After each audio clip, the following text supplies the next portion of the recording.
Hello, I'm Labor Commissioner Cherie Berry. The following video introduces and explains the regulations and requirements of the Migrant Housing Act of North Carolina. Seasonal workers who harvest North Carolina's crops are the backbone of North Carolina's thriving agricultural community.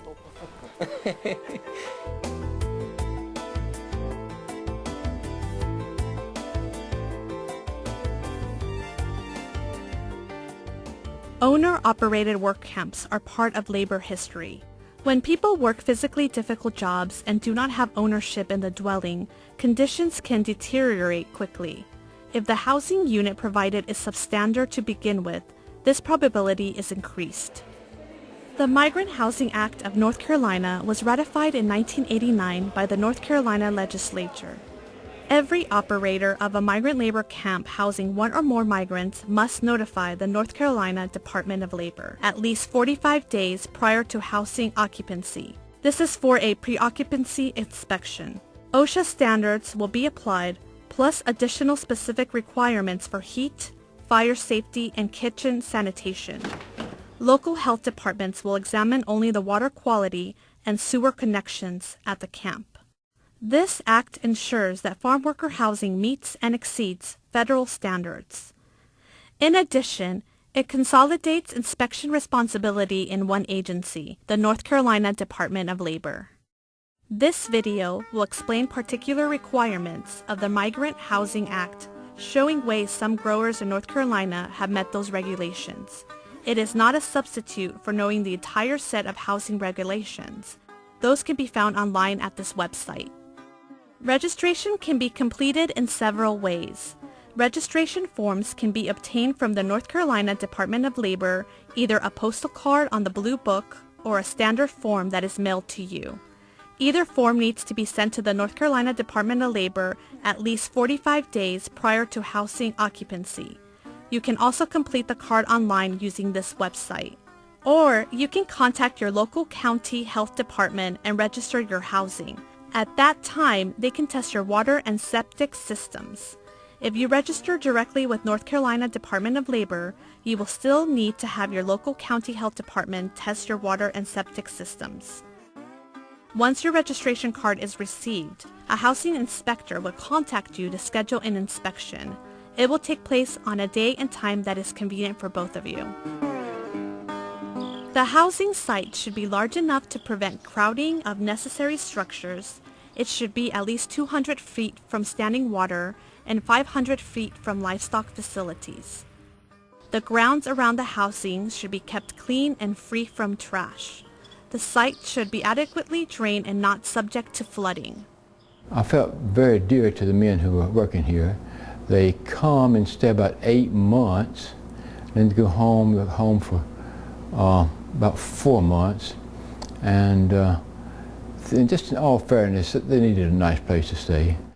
And a lot of simple things as far as the safety of your workers and the comfort of your workers, but also the ease of care, ease of entry to the building for the workers, and some privacy as far as not having them all in a dormitory type setting.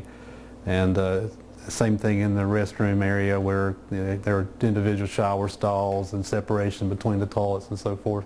Basic things that you would like to have if you were living in this sort of arrangement. The housing itself, if built new, should conform to all local building codes. Worker housing sites are not farm buildings. There should be, at a minimum, 100 square feet per person for cooking, living, and sleeping.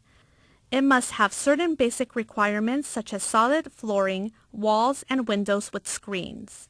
Screens on the windows and doors help prevent flies and mosquitoes from entering the dwelling. It's important to have effective rodent control measures in place as well.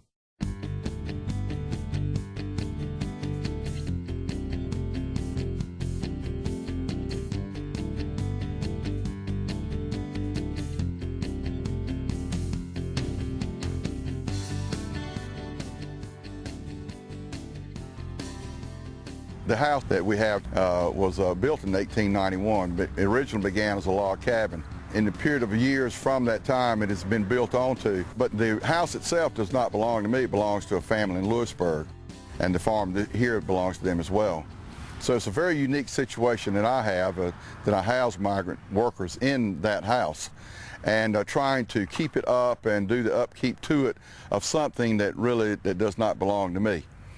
So it's sort of a juggling act, if you will, and trying to keep my budget in line with what I spend on labor needs and things of that nature, to try to keep adequate housing for the people that I have work for me. I definitely don't want them to be in an environment that's undesirable for them. I want them to be able to rest at night. I want them to be in a safe environment, especially from any kind of electrical malfunctions that could be in the house. So we're constantly trying to be on top of things of that nature.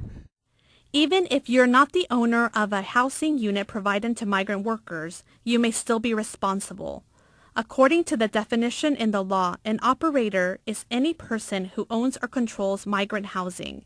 It is the operator who is responsible for meeting the North Carolina Department of Labor migrant housing requirements. If the workers who live in the housing are your employees and live there because they're working for you, you are responsible. As a housing provider, it is important to know your role and provide proper housing. As housing owner, you may also be responsible for the housing. Anytime the outside temperature falls below 50 degrees Fahrenheit, heaters must be provided. These heaters must be capable of heating the housing area to at least 65 degrees Fahrenheit. Any type of adequate heater can be used. But remember, fuel for the system must be provided by the housing operator. We went with the Renai heater. It's extremely low maintenance, easy to operate, very safe, has multiple safety options on it in case the flame goes out and cut off. It shouldn't be used much because of the time of year they're here. They shouldn't really need to be used, but it'll certainly knock off the chill in the house on a cold, rainy day. When using space heaters, place them on a level, non-flammable surface such as a cement floor. Space heaters should be positioned at least 3 feet from bedding, drapes, furniture, and other flammable materials. Have smoke alarms with fresh batteries on each level of the house and inside every bedroom. In addition, if you're using gas heat or a gas stove, having a carbon monoxide alarm is a good idea as well.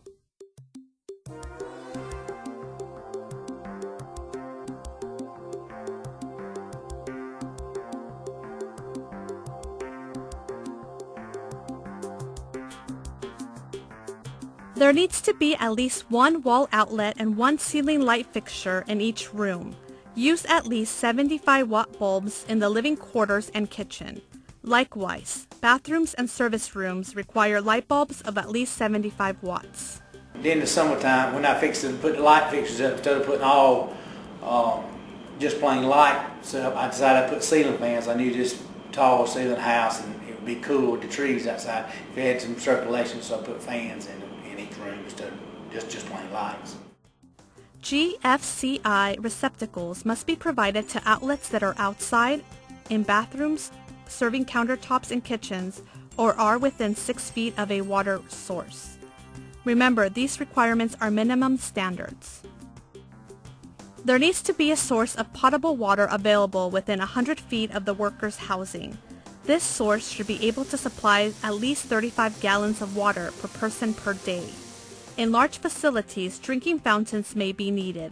Common drinking cups should not be used. When we did the plumbing, we included sniffer valves in all the water lines, so at the end of the year we can cut the water off, inject air into the water lines to blow the existing water out, so we don't have to worry about freeze and bust of pipes. Beds and storage facilities must be provided for each occupant. There needs to be at least 50 square feet per person for sleeping. Growers report that the better the housing, the more rested and productive their workers are. They also show more interest in cleaning and maintaining their house. My guys, like I said, I've had the same guys for 10 or 11 years, and when I upgraded to this house, we had a good talk about it, and I invested in the guys, so they help me a lot. I don't have to clean it much. They clean it up and keep it in good shape. What do you like best about the house? Well, it gives them more room to spread out where they were before. 6 of them in a mobile home, and it was really cramped. and they got a nice living area now. So they're more relaxed at night. They can rest good, and they can do a lot better work the next day. There was an existing bathroom in here, but we also built one more bathroom because of the amount of men we have in this house. Will be up to 12. Adequate